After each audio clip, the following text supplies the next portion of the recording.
Right here now, we're in one of our line shops in Springdale, and we developed a training yard here for our live line training program.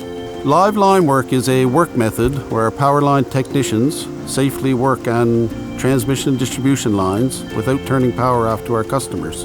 So they can do maintenance, upgrading, remove defective equipment from our system, and our customers don't even know that our power line technicians are doing that work because they don't see an outage.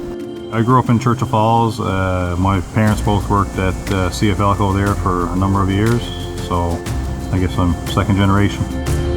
We use bucket trucks and rubber gloves and blankets to cover up our conductors so we can directly contact the conductors and complete our work.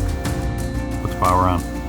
Safety to me is doing our work, completing our work, and crew and myself going home to our families. Oh, I'm extremely proud of our team that's doing live line training. You know, they put a lot of pressure on themselves to get the power back to our customers as quick as they can, because that's their role, provide safe, reliable electricity to our customers.